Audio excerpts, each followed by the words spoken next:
Yeah. Yo.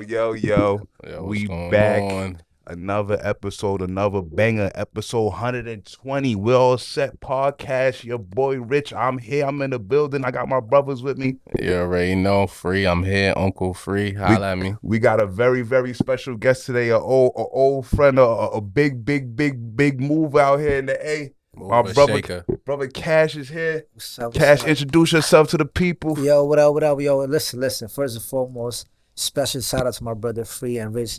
120 episodes. You gotta give these people their flowers. They're grinding, working. You gotta give them their props. And I'm out here because these are my brothers. My name is Cash. I've been in Atlanta since 2004, and I've been on my brothers for a long time, grinding forever. The owner is Spice House Midtown. Got a couple of cars in Atlanta. Talk company. Talk. Just jumped into commercial real estate last year. And right now I'm just helping the people, helping the youth, helping my friends and family members just to do things that I had a problem with, things that I was never taught, things that I went through the struggle with. Facts. Now I'm here to help everybody around for the things that I learned, y'all.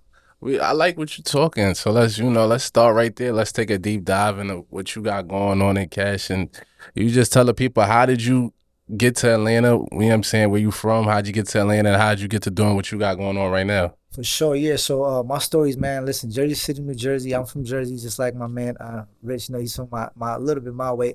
I came in 2004, man. I was just a young kid coming from Jersey City.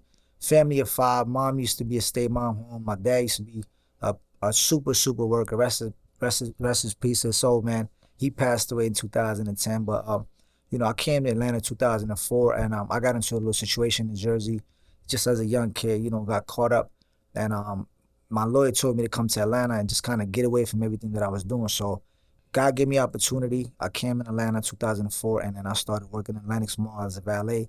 Went to Clark, Atlanta, you know, just kind of started out my grind then. And, you know, from then I just learned that when God gave me opportunity, I ended up getting a little probation instead of going to jail. So I just kind of took the opportunity, you know what I'm saying? Yeah, so I just kind of took the opportunity to just kind of went in. And then, you know, that was like the start, you know, just. So how did you know, so when I met you, you know, you had the cars thing going on.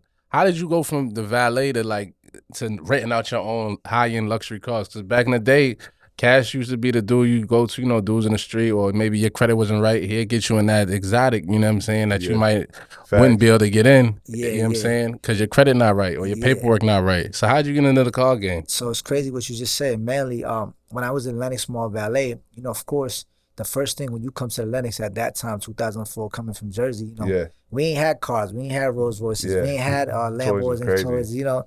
So when you get inspired by just Lenox Mall, of course, I started in real estate in 2005. You know, shout out to my man Justin, rest in peace, him too. He actually went to Morehouse. Okay. So he put me on, so bro put me on real estate, and you know, I ran up the bag, and then until 2008, you know, recession happened. So what was the best opportunity to say people go broke in recession, but there also a lot of millionaires are made in recession. So what I did is I realized that you know, the car industry was something close to a real estate industry for me, because you need houses, but you also need cars. And you know, being as little young, I don't know, y'all remember, you know, I was running around with cars. You know, that was like my passion. So when I realized that when recession happened, I lost 2 of my cars, right? Because, of course, everything was just going bad. Yeah, it was like 08, 09. 08, yeah, going to 08, 09. So I had a couple of toys, and when I lost my houses and I lost the cars, I realized, like, listen, it's a market for car industry right after that. A lot of people didn't have credit because they lost their credit due to the recession, but then a lot of people had the money and they lost the credit. So it was a need and demand for people who had money, but then I also had people who had credit. So what I decided to do was just kind of connect the dots. I got the people who had good credit, including myself. I had some friends, and we built business credit back then too. You know, business credit is the old thing. This ain't nothing new. You know, everybody talking about business credit. So we just realized the pattern that you know, you could go get a car under your company and, you know, maybe put some money down, but that same car, I was finding a need for someone else that's fixing their credit, that's actually in need for a vehicle and they can afford it. So I just kind of connected the dots. So I started figuring out people that had the good down payment. I would probably collect 20% down from a client that want a car. And, you know, the car still has a loan amount that needs to be paid. So I just collected 20% down. That was like my profit. After that, I just allow someone to be staying in the car. You know, if you want to stay in the car for a year, you can stay in the car. You want to switch out, I could go take that car and trade it in. So it was like, you know, it's like a normal thing, but I always created opportunity after something that, you know, people was having an issue. So it just go with finding a niche and just kind of go kill it. Yeah, found a space where you could connect the dots, get in the middle. Yeah. You know what I'm saying? So what made you go from like from the cars to the restaurant game? Like you just found the opportunity coach hit you? Yeah, what the thing is, once again, to go back to the recession, one of the reasons that I lost my money that I had, and I had a lot of money back then as an average kid compared to everybody around me. Okay. So, you know, because I made a lot of money in real estate. Real estate was a big factor. You could make a $60,000 to $70,000 in the deals like back then easier than you actually could do now. So at that time, when I made money, I didn't have no one to tell me, yo, you need to have a multiple stream of income. Yeah, facts. So that was my biggest downfall. Because if I had other places and other plays going on to fall down on, like what we were talking earlier, then I would have been cool. So I realized that I'm making money on cars and I was making a lot of money. But then, of course, I didn't want to go back to what I used to do with the money and spend it. So I figured out, like, you know what, let me figure it out. What's the most thing that I spend my money on? Of course, in Atlanta, where you going to spend your money? Drinking, eating. So I'm like, yo, let me put up a play together. Let me put a spot. And I worked on a spot called Okami Lounge. It was on Metropolitan Park. I don't know if y'all remember. But that was like my first venture with my man Sharif. Sharif used to work in 255 on Peter Street. And he kind of brought me to the idea. But even then, when I jumped to that first project, I was an investor. I wasn't really learning the game. I just gave up the bread. And, you know, give y'all some gems real quick. Even though if you invest in somebody else's idea, somebody else's dream, you still got to protect the asset and protect your money. And at the time, I didn't do that. I was just really investing in somebody else's dream. So, of course, I ended up failing in that lounge. But I still believe that was my first venture. So I got another opportunity to do a spot on the east side. But at this time, it was a takeout restaurant. But at the time, like, all right, cool. The lounge didn't work. Let me just jump in and take out and kind of get my feet wet. You know, let me figure it out. How does the business work? You know, now I'm trying to see. The food game. So I ran that play over there and I did good, man. I did good over there. And then while I was working on that project, of course, then Spice House Midtown, the one I got right now. Spice House, elite food. Yeah, make sure you tap in. Good Spice vibes, quality people there, people that got real stuff going on. So if you're ever in Atlanta, make sure you check in Spice House for sure. Get that stir fry and the pineapple joint. Goes crazy. There you go. There you go. So my brothers and I came up there. So Spice House was more like an upscale venture for me and my type of style. And you know, one thing, since I've been going to college, you know, with y'all and all my friends, a lot of our friends is doing good. Like, you know what I'm saying? Facts. I'm proud to say a lot of our friends that stay that got their degrees or whether they got whatever career, you have music A&Rs, you got the artists, you got a lot of people like making money. So my goal was like, yo, where can I have a hub and I could do meet and greet and work out to take on my meetings. So Spice House Midtown was like one of the locations that came about. So, you know, of course, once that kind of went out, you know, we had a lot of celebrity appearances over there, a lot of famous people and everybody in the industry. You know, we built a brand, of course, due to me knowing people and people that seen the good food, good vibe. It was a Caribbean upscale. So a lot of people started coming up there. You know, of course, after that, you know, it's up. You know, we got a couple of more projects we're working on right now. You just touched on that a little bit. Like talk about the value in network. Like how important is really like cultivating. You got one of the biggest networks I've seen. Cultivating you done touched like all avenues of people. You know what I mean? So it kind of come from. Let's just be honest, man. We come from Jersey and even upstate, any up north area you come from. You know, we come from a hungry city. We come from a lot of competition, a lot of grimy, gritty situations, especially in the '80s, baby. You know, we grew up in a situation in the city where we had to kind of be known, or for us to be successful, we had to be individually talented in certain things.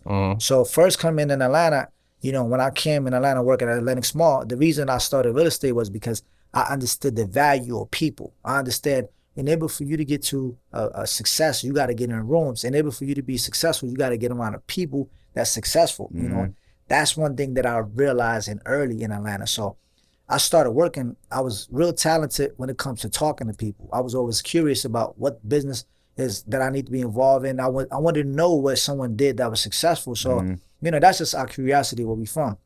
I'm not an introvert. I was always outspoken. So they helped me to kind of start building my network. So while I was working at Lenox Mall, and instead of, you know, me going to college party, I would go to Club Visions 112 because Alex, one of the biggest promoters, used to come to Valet. And I'm like, yo, listen, I want to come to the party tonight. Because now I'm meeting him on one-on-one setting. He's not busy at nighttime, so he actually give me attention to like, okay, this guy is curious to come. Let me look out for him. Because I was always on point. Now, even as a valet, one thing with me, I always facilitated the service as a 5-star service. Like, I never cared whether you was in a Honda or whether you was in a Benz. I always make sure your car came quick. And if you had a lady with you, I'm open the door for your lady. You know, so these things that like I was always a little bit ahead of time, just understand how important the relationship was. So now coming from 2004 to all the way to now, of course I built a lot of relationships. I built a lot of friends, and I also dealt with a lot of people in business. And also I was always an individual that always did business. So it kind of gave me a leverage to meet a lot of important people. And you know, just because you know people doesn't mean that you got to burn people. Just because you know people doesn't mean you got to do business with people. So networking, knowing people is just a key to my success, you know, because the things that I'm doing right now, it don't even cost money no more. It costs relationships. Fact. That's real. That's real shit. That's real. Because it's like, at the end of the day, no matter how big the bag gets, there's certain situations, if you're not getting a cosign, it doesn't matter what you got. Like, actually, if you got a big bag, if you come in Atlanta from any other city, you're going to have to spend more bread. Yeah, of course. They're going to bleed you down because they know you got the bag. Yeah. But if you got the bag and you got the relationships, now if you coming from out of town and it's a big weekend going on, right? I'm going to give you an example. Jamie Foxx was in town, right? My boy, my brother Bird, he on Gold Room, and it was a ludicrous weekend. So Jamie Foxx was trying to get a table. Alex was about to hit him for $15,000. So Jamie's like, I'm an A-list celebrity. You paying me. But this is a big weekend. So I understand the politics of Alex, and I understand the politics of Jamie. But long story short, we end up getting a table for my brother Bird, who on the Gold Room. He gave me his table. He's like, yo, you got Jamie with you. Tell him to come. And I ended up giving Jamie Foxx a table through my brother Jay Young. So when I did that, that was a relationship play. Me saving $15,000 for them, they still end up getting bottles. You know what I'm saying? We still got them comps and stuff. But that play, the whole management team was rocking with me that night. They're like, yo, if you ever come to LA, you know, just rock with us. We got you. So that was like it wasn't a money play. It was a relationship play. So these are the type of situations that occurred in my life that I always made sure that it was never about the dollar. Sometimes I might not charge someone for my services to make sure that if I give them something, like I might have people come in town that I rock with from out of town. They come in town, they want to rent a car. Instead of me charging them, I'm going to get them a car and a courtesy on the house, you know, for a day or two. Now, that same person, if I go to the city over there, I got the same type of relationship and respect that I gave them here. So I was always about, you know, heavy on building relationships and not utilizing and burning them. You know? No, that's real. Things real. happen, you know what I'm saying? It's the life, but I always made sure that was not being thirsty for $1 and just building a solid foundation goes a long way. Yeah, it does. Because long way, man. Listen, for sure, it could pay off for real. Big fact. Your network is your net worth, people. That's it. Network is your net worth for sure. Relationship and resources for sure. Yeah. So, what's next for you? Like, where you feel like you want to take it? Bro, God has been so like amazing, man. My son, shout out to my son, my kids, man. How old your kids now? So my son is 8. My stepson that I took care of since he was a baby, man. He's 12. You know what I'm saying? That's real, right? And of course, I took care of him before I took care of my son because he wasn't born. One thing I tell, like, one of the reasons I'm blessed is that since my kids been around me, it gave me a new life. It gave me a new motivation. And when my dad passed away, and kind of like affected me a lot, and I never really got to even sit there and like never went through that process of just healing, you know. So just kept going. Kept going, you know. It was just like sometimes you gotta take time for yourself, bro. Yeah, so I think that was important. So last year, I really just wanted to focus on no more money. I wanted to focus on, instead of income, I wanted to focus on impact. Okay. You know what I'm saying? That's like really the goal. So I worked on a lot of projects, but this year, just in January alone, I went in there, I got some projects. Me and Rich did some deal out there in Cleveland. I went there, got some commercial properties in Cleveland last year that I bought. Shout out to Cleveland. If y'all ain't hip to Cleveland, if you want to get in residential real estate, if you want to get in multiple family houses, there's definitely a space, you know what I'm saying? So anybody out there that want to go get some real estate started, definitely go tap in Cleveland. Cleveland real estate projects. I opened up my seafood restaurant on the east side. The same restaurant that I had was a takeout. I actually converted to a full lounge. Because pandemic, I made some bread out there. Because I was the only one to open up a takeout restaurant in pandemic. Yeah. So I was in there pumping every day. That's when I learned the business of restaurants. Like, I really sat there I remember every day. that. Yeah. I'm talking about going up there every day. It was a line and all that. Line over there every day. It was just amazing. An experience of people coming up there from different side of town. So that restaurant industry is definitely something that I feel like it's a tough industry, but if you have the right foundation and the right niche, and of course, consistently consistent, like that's something you got to learn. That's the term we talked about earlier. You have to be consistently consistent no matter what industry, restaurant, anything you want to do. So I think for me, since I've been consistently consistent, I'm going to open up Seafood East Side. Today, I just got a lease in today for Roswell Road location. So hopefully I sign that tomorrow, and I'm opening up one location over there. And then I just went to Tampa. I'm working on a big project out there. It's gonna be an upscale restaurant in Tampa. Shout out to my peoples out there. They actually invited me. Like 2 weeks ago, I went up there. So, a restaurant industry, I'm gonna go full fledged. And real estate, man. Restaurants and real estate. I could dig it. That's big. That's big moves, big look. Yes, sir. Cleveland, come on with that bag, Cleveland. Yeah, it's out there, y'all. Go ahead, catch that bag while it's up. Cause look, I bought a building for 12 units for $100,000, and I'm gonna put like $300,000 into it. So I'm gonna give you a quick math, like for some of y'all might want to know. $100,000 on a rehab, $100,000 on a purchase, straight cash, no loans, and then you put another $300,000. That's a 12 unit. If you collect $1,000 a month, that's $12,000 a month on a $400,000 investment. There's no property in Atlanta or anywhere else in New York you go get $400,000 purchased for, and you're gonna get more than $2,000-$3,000 a month. So I just gave y'all a free game real quick for y'all. So definitely go do it. We appreciate all that. Yes, sir. Yes, sir. Yeah. Word born. Free word. Get into your drip. Yeah. Get into the drip category. All Flea with your boy Uncle Free. Yeah, so drip segment. So for anybody that's new or you not in tune with what's going on, every week we do a World Flea segment. We touch on everything fashion related, do's and don'ts, things of that nature. So today, sometimes I like to accentuate the guests. I had to take a little pivot. So today we're going to situate accessories and how important they are. Here we go, my man Cash. You see he got a good bracelet on. Good. Hold it up to the camera. Appreciate you. Good ring on. You know what I'm saying? I got good goggles on, good frames. And the reason why accessories are so key because they're timeless. It's something you're going to always have for the rest of your life. You know what I mean? And say you got on a white tee, good fair frames, now you look like $1 million. Not to say that a regular white tee you don't look good, but a light bracelet on top of the white tee, now it's like, okay, now we on to something. So I just want to talk about accessories, men and women. They go a long way, quality. I advocate for saving and investing, but if you're going to spend on some type of fashion or anything shallow, get quality pieces. Quality accessories will last you a lifetime. I'm an advocate for that, always and forever.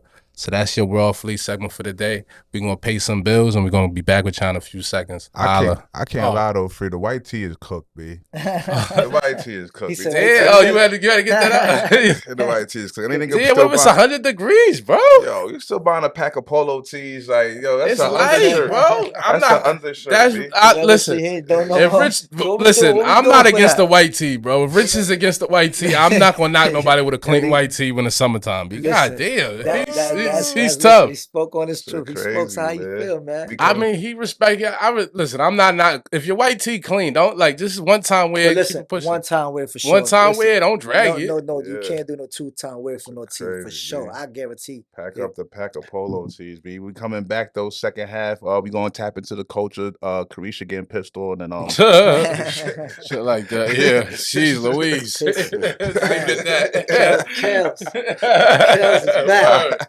Kels part 2. Holla at us, yo. Oh man, that's crazy though. Shorty's like really getting pissed.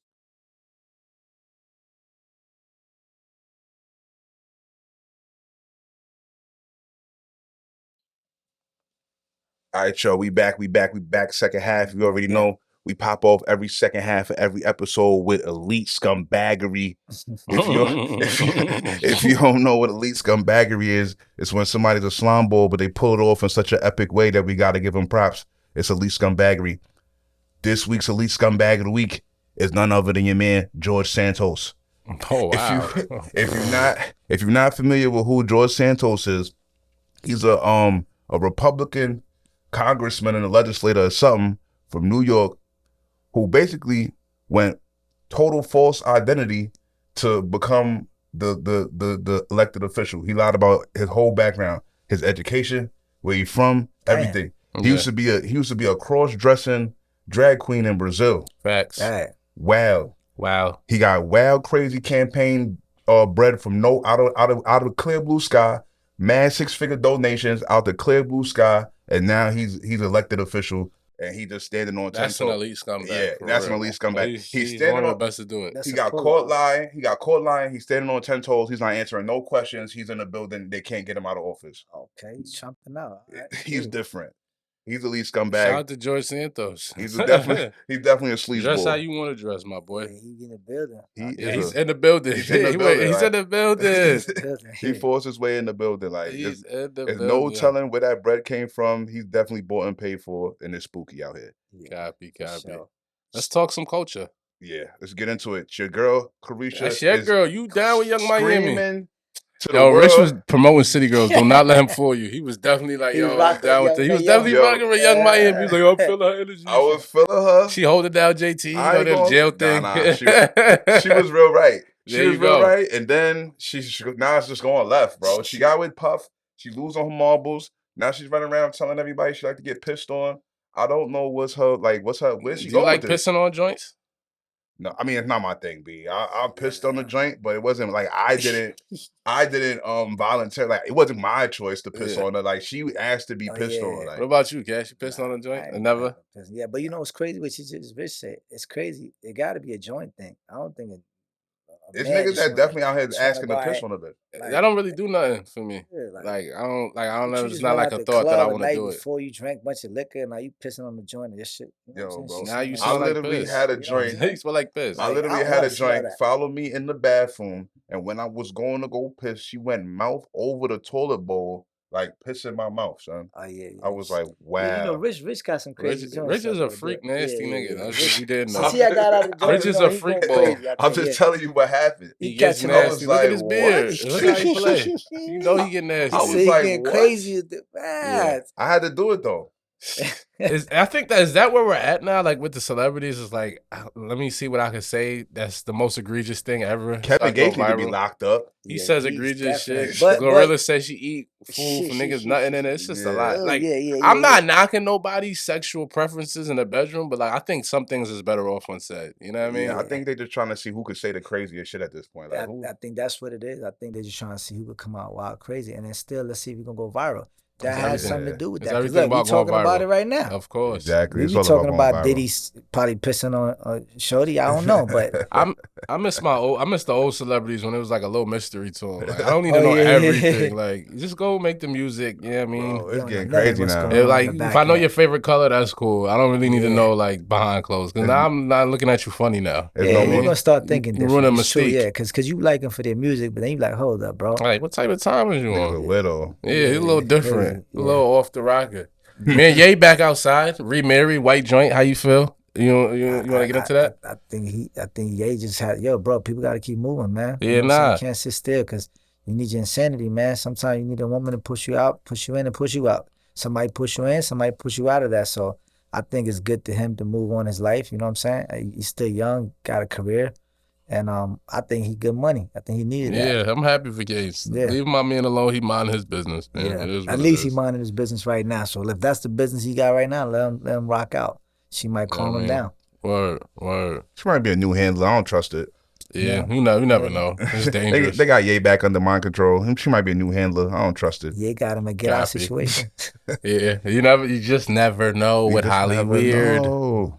Speaking of Holly Weird and like weird things and things that are like kind of like make you go woo, how about your man Scottie Pippen's ex-wife is dating Michael Jordan's son? Is that dangerous or nah?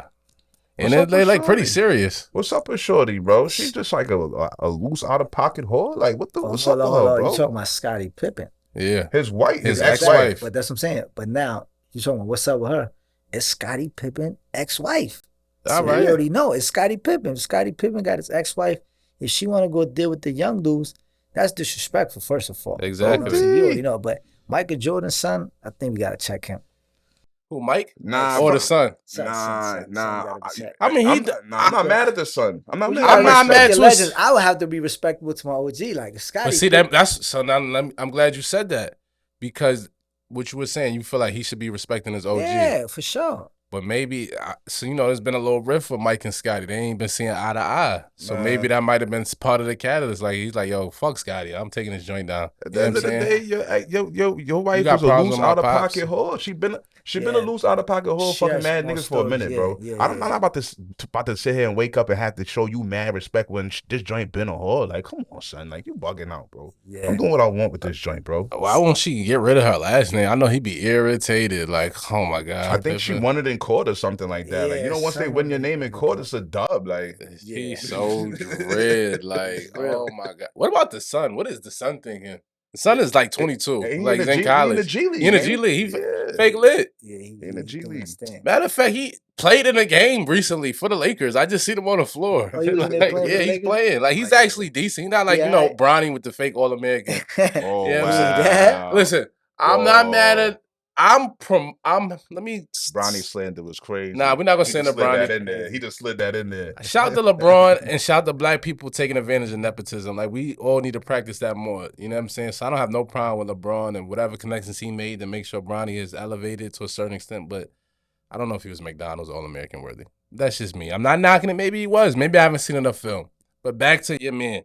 Like Rich was saying, he don't got a Mike Jordan's son, who was he respecting Scottie for? Especially if MJ got an issue with Scottie. My pops is the GOAT. You not the GOAT. Yeah, for sure. Now, if it's beef, then you know what they say? If it's beef, but she's a loose cannon. She's a loose cannon. She's dangerous. I feel sorry for Scottie Pippen Jr. and Scottie. Scottie, you gotta handle your handles better, bro. At this point, I think Scottie might have a humiliation kink. Like, he like to see his wife get slammed by niggas or something, bro. This getting crazy. Scottie got a new relationship? Is he moving on? I don't know what he's doing. I haven't seen Scottie with no new work. They talk about him. God, we gotta get Scottie. Yeah, I got Scottie some action. We gotta get him back in the mix. Scottie gotta get some action. We gotta get Scottie some action. Jeez, Louise. If I'm Scottie, first thing I'm doing, I'm going after Mike's son. Mike's old joint. Everybody. Nobody's safe.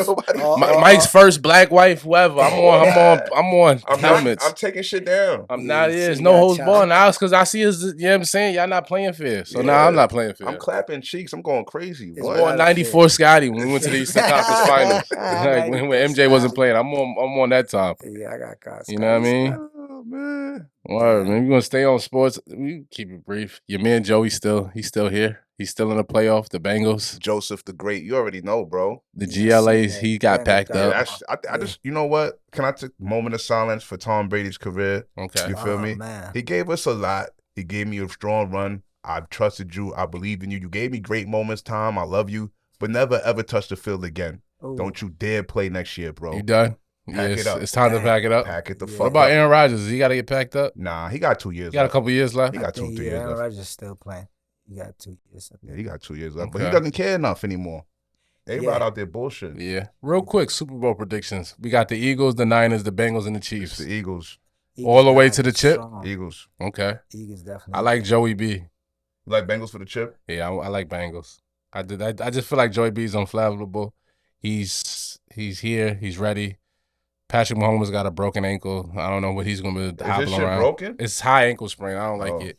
And he's a mobile quarterback. You know what I mean? Like, his ability to break the pocket and scramble for a quick 20 which makes him dangerous. He's not going to be able to do that. They're going to wrap that shit up and give that shit an injection or two, and he ain't even going to feel that shit. I mean, you're probably right. Yeah. You're probably right. You think going to win the chip, Cav? I ain't gonna lie, I've been watching Eagles. They in there. I like the team, man. It's just they complete. Yeah, they're going complete. Hard. Yeah, they've been going in. They wowed on the Giants last week. Yeah, they did. Yeah, that's not. Damn, I'm like, damn, they did them like that. But they good though.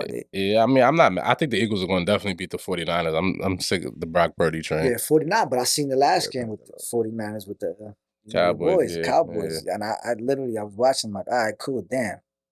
Third quarter, 6-6. Like they should have lost. So ugly. Like, what's if going it wasn't on? Your man Dak, if your man Dak ain't sell the whole game, they should have. The Cowboys should have won, but that's neither here nor there. Yeah. So what are we gonna do with Dak? Y'all you think he's gonna get you there? We'll talk about. I'm gonna address Dak soon. Anyway, I don't even want to talk about it. I'm just gonna make my chest hurt. Your man, is your man, what's his name? Is your man Hamlin dead or not? What's his name? Oh my God. Man, that man alive. Listen, man. I don't know what's going on. I don't like how they moving with the weird shit, like covering his face. But like he's taking his picture like in the dark too. Though. Why he doing He's that, bro? running with the play. Why is he doing that? Just let us just go live, bro. Just do that, please, Hamlin, because it's getting funny style. Like I don't know what's what. I was watching some video like, oh my god! I was like, hold up, is he there or not? Is he here or not? I don't think that was him in the studio in the stadium. Because first of all, he didn't even come with his family. Like, why is he separated from Mama Love and the Seed? Yeah, why did they bring him in like covered up, like surrounded by like 5 dudes? But his mom and kid come in, jackets wide open, face out. Yeah, nah. It's just weird. It's real weird. I don't put nothing past the NFL for real. And now they saying like, you look at the ambulance, it was like they saying there's no markings on the ambulance that came on the field. It says a fake ambulance. You know what I mean? What hospital is that from? I don't know. Who knows? Special hospital. FBI was outside the hospital. Like it's shaky. You know, I think it's a conspiracy because that shit lost me the fantasy championship. So, oh man, that shit a conspiracy forever for me. That was unfortunate. I feel for you, my boy. That shit's some bullshit. Your man, is your man Stephen A. slamming Molly? Yeah, that's what they saying. Jalen Rose came out with talking some shit about he came out talking about people who troll the Cowboys, this corny stick, this and that. It's clear, obvious shot at Stephen A. He tried to walk it back and say it was about Skip, even though it doesn't make sense because Skip is a Cowboy supporter. So I think Stephen A. is a little dritty. You know what I mean? Skip through that. I mean, Jalen's a little dritty. Yeah. You think he really slamming Molly for real? For sure. Why not? He's Stephen A. He make more money than Jalen right now. He's making more money than half the people in the NBA. He's popping. So you gonna respect it? Yeah, but you know, when you've been working for somebody that long, you probably don't. I don't know if you workplace sex is key. Like most of the sex is key. Most of the romance is starting the workplace in your 30s and 40s. You mean around people who you around every day. Yeah, for sure. You seen the ABC, the Good Morning America Angus? He going in. The black, they about to sue Good Morning America for taking them off the air. Dude, divorce and everything. Yeah, they both left they spouses, and they doing their thing. You finding out more affairs than that. I didn't even get all that. They got one more. They got one. Yeah, I heard homie was clapping mad cheeks. Like shout to him. Throughout his whole joint. Yeah, he was on timing. He been clapping cheeks for sure. I mean, it'd be like that. Full service in the news. They really be sarcastic and all type of they you know, GMA, you he's saying little slick shit all day long. All day. Yeah. Stephen, they be saying slick shit, and so do Miley. So it's like, man, I don't put nothing past nobody. Molly has been looking way better since she dubbed her husband, though. Since she dubbed Jalen. And you know, Jalen seemed a little dread. He's off. I think they took his show off ESPN. Jalen Jacoby's not on ESPN no more. Yeah. What's it on? It's just a dub? It's on YouTube. Oh, that's nasty. YouTube? Something to YouTube. Yeah, I think they're just doing the YouTube thing. So they lost that ABC money. That's unfortunately. Nasty. That's nasty. That's what you get for slandering Kyrie, man, who been doing his thing lately. Yeah. Front on my son. Shout to Jersey, man. Shout to Kyrie. Your man Uncle Shay was wilding on the Grizzlies. Yeah, he was. I still ain't understand what really happened. I was trying to watch. What are you doing on the court? What are you doing on the court? Like one of the players. Like, and plus, he feel like I know he's overfilling himself. He's really feeling himself. He's clearly overfilling himself. Like LeBron, like he on the team. Like he got to enforce shit for LeBron. Yeah, but LeBron said it. LeBron tweeted him too. Like posted him out there. Like LeBron sucking him back. Yeah, exactly. They definitely gave him extra. You know what I'm saying? Boost, special treatment. LeBron rocking with me. All right, cool. I can do what I want. Yeah, it's open season. Fact. He gotta chill. You know what I mean? He gotta relax. He was doing too much. You know what I'm saying? It's funny though. They said you did all that for Ja Morant, but when it comes to Skip, you putting your glasses back on. Yeah, even when Steven Adams pull up on him, he kind of chilled out a little bit. You think so? I'm sick with the Steven Adams. I be giving Steven Adams a lot. Like he's some super tough guy. Who was he for? He wasn't talking greasy to Steven Adams. He ain't talking greasy but to the other was niggas. Looking at, but I mean, I'm sick of y'all saying Steven Adams is big boogie man because I remember when Zach Randolph punched him in the face. Don't forget that. You know what I mean? The playoffs. I'm not saying the nigga's boogeyman. I'm saying I see the nigga fall back when the big white boy pulled up on him. Like I see damn shit he did. He pulled up. He calmed down a little bit. But was Steven Adams really going to do something, or was he just pulling up talking? Because he act like that little dude in front of him was really stopping him. If he wanted to get this Shannon Sharpe, he could have. Like, let's be for real. Yeah, there was a little. You shouldn't be scared of Steven Adams. Still white with. Yeah, like see tattoos and a beard does a lot. Because I remember what he looked like when he first came in the league. He had short. He looked like marketing. Like he looked soft. So don't do that. But I said that shit on Twitter the other day. Like niggas. You know, a lot of niggas they go get a bunch of tattoos and crazy just to look crazy because they really pussy. And they just want to scare you from trying off look. Yeah, that lion look. Put that beard on. Put the beard on, and now it's like, oh my god, you see a little man with the beard, like he's a big dude. Yeah. Now he's on the side, like, all right, bro, you got it. You got it, bro. You're tough. You're tough. You win. Oh man, that's funny. Should we get into our number one segment? Yeah, let's wrap this joint up. Let's break it down. You know, we gonna get into our favorite segment, Cash. At We're All Set, we got a segment called We're All Set, where we talk about what we not feeling, what we not jacking, what we want out of here, done, packed up forever. At least for right now. At least for this week. Yeah, just how we feel. Just how we feel this week. Yeah, all right, cool. I'm gonna start this joint off. I'm packing up Kanye. I'm all set on Kanye. Oh wow. I'm all set on Kanye for going white wife. Like after all of that, for you to pop out white wife, it's kind of crazy. Super crazy. Like, don't black power me to death and go white joint back to back white joint, bro. Too much white joints now, bro. It's like it's just weird, bro. It's a lot. And I'm all set on Damson too for cuffing Lori, bozo. Yeah. Hold up. Lori doing. Listen, cool. I got it. I get it. Yeah, Damson. That's your hard, man ex. Yeah, it's and hard. You backed out and cuffed her right after. We gotta figure it out. Is that his man? That's how it is. No, you took a picture with a man. That's your man. Yeah. In Hollywood. You guys just be cool. No, but then again, that's the only place in there you could go over there where you had a baby mama, then another homie used to know is smashing your baby mama, you gotta kill her and y'all still cool. Like that's the type of vibe up there. Now where we at, you can't, it's violation. But yeah, I get it. So yeah, it's a small circle, but either way, he shouldn't cuff. It's enough Trisha around, bro. You don't have to cuff my bitch, bro. Right after I fuck with her. Yeah. That's crazy. It ain't even like some years went past. Yes. More set on homies' actions. I'll go next. I'm all set on Dak Prescott. You know, I'm a real diehard Cowboys fan, and you know the playoffs. It be really like it takes a toll on my heart, and my chest, because it's one and done. You know what I mean? And the defense showed up for us. Special teams showed up for us. CeeDee Lamb showed up for us. And Dak lost us the game. Like, if he just didn't have to throw the picks. Like, two nasty picks in the first half. I led the 6 points. We lost by 7 because we had a nasty kicker who missed a field goal. But that was a 10-point swing. You know what I mean? Like, he just threw 2 ill-advised nasty picks. Trade him for Derek Carr. I'll even take Jared Goff at this point. He know how to throw a deep ball. Like, he was missing throws. He missed T.Y. Hilton down the seam. Like, I'm all set on Dak. It's been 7 long years of Dak, B. Like, quiet as kept. It's been 7, B. We ain't been out the division round yet. Is he nervous? It's just, he's not him, B. Sorry. So I'm all set on Dak. And, you know, we'll see what's up next year. He was looking real panicky. Cash, what you all set on? Man, I ain't gonna lie. You know, since I'm an entrepreneur, I'm gonna go back to just my lane and my field where I'm at. I'm offset on everybody that's been talking for the last 7 to 10 years, talking about cash, let's do something, or let's do some business. Y'all still talking. I'm done everybody, all of y'all. Hit me on the DM, or ask me no questions, what I got going on. If I'm you ain't feeling making that. the first move, if you ain't making the first play on your own, or if you even making a play, you need some help, man, tap in. If not, man, I'm dead on all of y'all. I'm feeling that.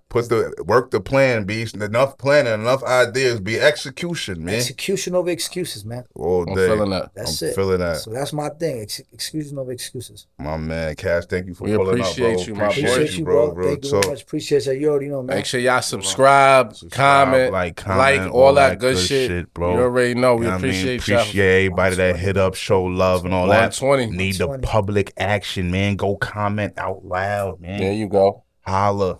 120.